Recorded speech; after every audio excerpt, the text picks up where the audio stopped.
Chanakya international academy உங்களுக்குள் இருக்கும் தலைவரை வெளிக்கொண்டு வரும் பியூர் பாலிடிக்ஸ் பயிற்சி பட்டறை. நேரடி மற்றும் இணைய வழி. கான்டாக்ட் 7338824242. குக்கரி சேனலை பார்த்து யார் வேணாலும் சமையல் பண்ணலாம். ஆனா சுவையான சமையல் பண்றது எப்படி? நான் இதயம் நல்லெண்ணெயில சமையல் பண்றேன். ஆஹா ஓஹோன்னு பாராட்டுறாங்க. நீங்களும் இதயம் நல்லெண்ணெயில சமையல் பண்ணுங்க, பாராட்ட வாங்குங்க. தினம் தோறும் வாங்குவே இதயம். 1980ஆம் ஆண்டு நடைபெற்ற தேர்தலில் வெற்றி பெற்று இரண்டாவது முறையாக ஆட்சியை பிடித்த எம்ஜிஆர் அப்பொழுதுதான் அதிமுகவின் சாதனை திட்டமான சத்துணவு திட்டத்தை நிறைவேற்றினார். நீதி கட்சியின் காலத்தில் சிறிய அளவில் துவங்கப்பட்டு அடுத்ததாக காமராஜர் ஆட்சி காலத்தில் சற்று பெரிய அளவில் சத்துணவு திட்டம் செயல்படுத்தப்பட்டது. அந்த திட்டத்தை விரிவுபடுத்தினார் எம்ஜிஆர். 1982ஆம் ஆண்டு ஜூலை 1ஆம் தேதி இந்த திட்டம் தொடங்கப்பட்டது. இதில் 60 லட்சம் குழந்தைகள் பயன்பெற்றனர். அதே காலகட்டத்தில் இலங்கையில் தமிழர்கள் நடத்தி வந்த போராட்டம் தமிழகத்தின் கவனத்தை ஈர்க்க ஆரம்பித்தது. 1983ஆம் ஆண்டு ஜூலை 26 அன்று கொழும்பு சிறையில் தமிழர்கள் படுகொலை செய்யப்பட்ட சம்பவம் தமிழ்நாட்டிலும் அதிர்வலைகளை ஏற்படுத்தியது. முழு கடையடைப்பு, ரயில் மறியல் என போராட்டங்கள் நடக்க ஆரம்பித்தன. திமுக தலைவர் கருணாநிதியும் பொதுச் செயலாளர் அன்பழகனும் தங்கள் எம்எல்ஏ பதவிகளை ராஜினாமா செய்தனர். எம்ஜிஆர் விடுதலை புலிகளுக்கு தனது உறுதியான ஆதரவை தெரிவித்தார். இந்த ஆட்சி காலத்தில்தான் அதிமுக தன் அடுத்த தலைவரை கட்சியில் இணைத்தது. 1982ஆம் ஆண்டு ஜெயலலிதாவை அரசியலில் அறிமுகம் செய்தார் எம்ஜிஆர். 1982 ஜூன் 18ஆம் தேதி அதிமுகவில் இணைந்த ஜெயலலிதாவிற்கு கொள்கை பரப்பு செயலாளர், சத்துணவு திட்ட உயர்மட்ட குழு உறுப்பினர் ஆகிய பதவிகள் அடுத்தடுத்து வழங்கப்பட்டன. அதன் பின் மாநிலங்களவை உறுப்பினராகவும் தேர்வு செய்யப்பட்டார் ஜெயலலிதா. அந்த காலகட்டத்தில் இருந்த வறுமை, வேலையில்லா திண்டாட்டம் ஆகியவற்றை முன்வைத்து மக்களிடம் ஆதரவை திரட்டி 80களின் துவக்கத்தில் வட ஆற்காடு, தருமபுரி மாவட்டங்களில் ஆயுதம் தாங்கிய போராளி குழுக்கள் தலையெடுத்தன. இதனை ஒடுக்க காவல்துறைக்கு முழு அதிகாரம் தரப்பட்டது. போலீஸ் அதிகாரி தேவாரம் தலைமையில் இந்த குழுக்களுக்கு எதிராக நடவடிக்கை எடுக்கப்பட்டது. மேலும் ஆளும் தரப்பிற்கு லஞ்சம் கொடுத்து தமிழ்நாட்டிலிருந்து கேரளாவிற்கு சட்டவிரோதமாக எரிசாராயம் கடத்தப்படுவதாக திமுக குற்றம் சாட்டியது. நாடாளுமன்றத்தில் இந்த பிரச்சனையை பெரிதாக எழுப்பினார் வைகோ. இதற்காக எஸ்கே ரே தலைமையில் விசாரணை கமிஷன் அமைக்கப்பட்டது. ஆளும் கட்சிக்கு எந்தெந்த விதத்தில் நெருக்கடி கொடுக்க முடியுமோ அந்த சந்தர்ப்பங்கள் அனைத்தையும் மிக சிறப்பாக பயன்படுத்திக் கொண்டார் கருணாநிதி. அந்த வகையில் திருச்செந்தூர் கோவில் உதவி கமிஷனர் மற்றும் நகை சரிபார்ப்பு அதிகாரியாக இருந்த சுப்பிரமணிய பிள்ளையின் இறப்பு தமிழ்நாடு முழுவதும் பேசுபொருளானது. அவர் இறந்தது தற்கொலை அல்ல, கொலை என்ற செய்தி வந்த பின் அதற்கும் அப்போதைய அறநிலையத்துறை அமைச்சர் ஆர்எம் வீரப்பனுக்கும் தொடர்பு உள்ளது என பரபரப்பை ஏற்படுத்தினார் கருணாநிதி. இந்த சம்பவம் குறித்து விசாரணை நடத்த ஓய்வு பெற்ற நீதிபதி CJR பால் தலைமையில் ஒரு நபர் கமிஷனை அறிவித்தார் எம்ஜிஆர். ஆனால் அந்த கமிஷனின் அறிக்கையை அவர் வெளியிடவில்லை.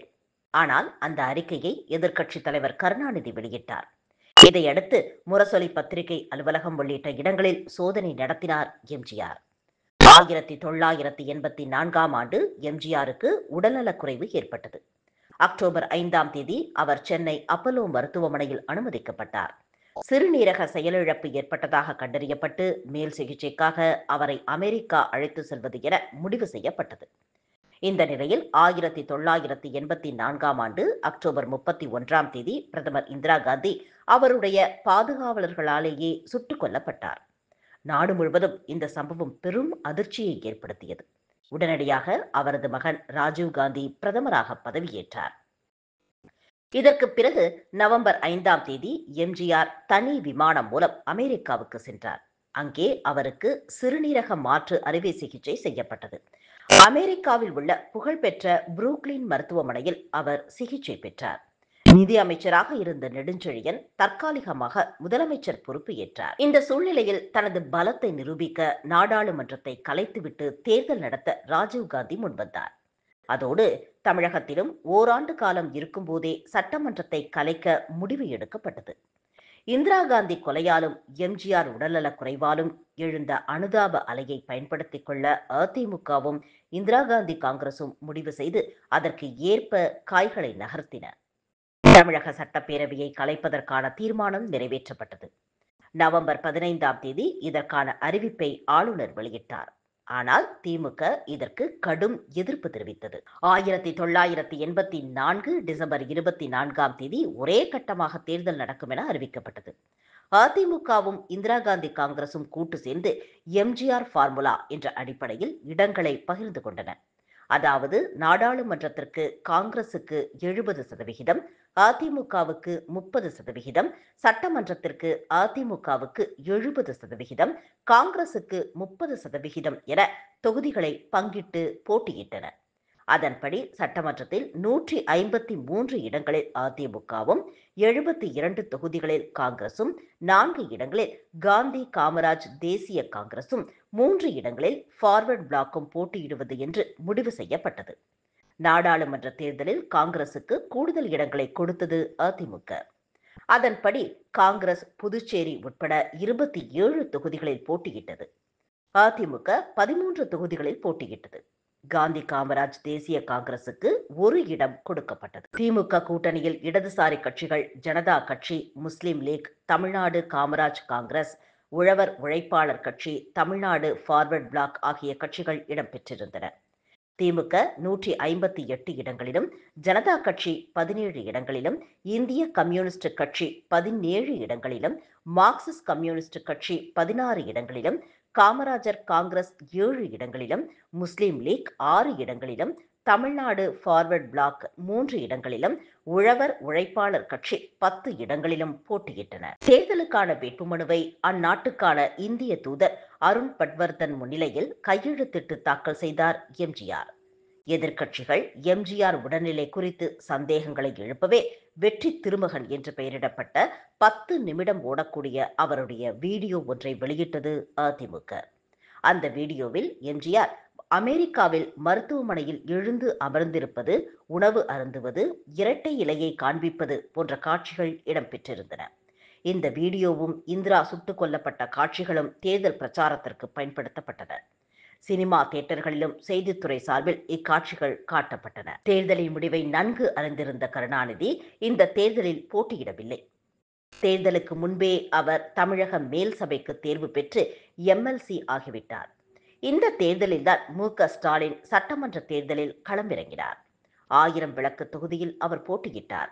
டிசம்பர் 24ஆம் தேதி தேர்தல் நடக்க இருந்த நிலையில் அதற்கு 5 நாட்களுக்கு முன்பாக 19ஆம் தேதி எம்ஜிஆருக்கு சிறுநீரக மாற்று அறுவை சிகிச்சை நடைபெற்றது. 1984 டிசம்பர் 24ஆம் தேதி 38 நாடாளுமன்ற தொகுதிகளுக்கும் 232 சட்டமன்ற தொகுதிகளுக்கும் தேர்தல் நடைபெற்றது. வேட்பாளர்கள் இருந்ததால் வடசென்னை நாடாளுமன்ற தொகுதியிலும், பெரம்பூர், எழும்பூர் சட்டமன்ற தொகுதிகளிலும் தேர்தல் நிறுத்தப்பட்டது. டிசம்பர் 28ஆம் தேதி வாக்கு எண்ணிக்கை துவங்கியது. தமிழகத்தில் புகழ்பெற்ற வசனமான சாவுக்கு ஒரு ஓட்டு, நோவுக்கு ஒரு ஓட்டு என்று உருவானது அப்பொழுதுதான். எதிர்பார்த்ததைப் போலவே அதிமுக கூட்டணி அபார வெற்றி பெற்றிருந்தது.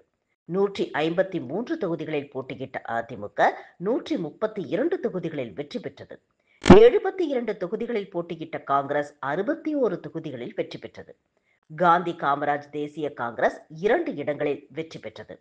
திமுக கூட்டணியில் திமுக 24 தொகுதிகளிலும், மார்க்சிஸ்ட் கட்சி 5 தொகுதிகளிலும், ஜனதா கட்சி 3 தொகுதிகளிலும், முஸ்லிம் லீக், சிபிஐ ஆகியவை தலா 2 தொகுதிகளிலும், தமிழ்நாடு ஃபார்வர்ட் பிளாக் 1 தொகுதியிலும் வெற்றி பெற்றது. நாடாளுமன்ற தேர்தலிலும் அதிமுக இந்திரா காந்தி காங்கிரஸ் கூட்டணி அமோக வெற்றி பெற்றது. மொத்தம் 37 எம்பிக்கள் அந்த கூட்டணிக்கு கிடைத்தன. திமுக 2 தொகுதிகளில் வெற்றி பெற்றது. எம்ஜிஆர் அமெரிக்காவில் சிகிச்சை பெற்று வந்ததால் தேர்தலில் அபார வெற்றி பெற்றும் அவர் உடனடியாக முதல்வராக பதவியேற்கவில்லை. தற்காலிக முதலமைச்சராக நெடுஞ்செழியனே சிறிது காலம் பதவியில் இருந்தார். பிப்ரவரி 4ஆம் தேதி சென்னை திரும்பிய எம்ஜிஆர் அன்றைய தினமே ஆளுநரை சந்தித்து பேசினார். பிறகு பிப்ரவரி 10ஆம் தேதி 3வது முறையாக எம்ஜிஆர் முதல்வராக பதவியேற்றார். இந்த முறையாவது அவர் 5 ஆண்டு காலம் முதல்வராக இருப்பார் என்று எதிர்பார்க்கப்பட்ட நிலையில் அடுத்த சில வருடங்களில் தமிழகத்தில் பெரும் அரசியல் நிகழ்வுகள் நடந்தன.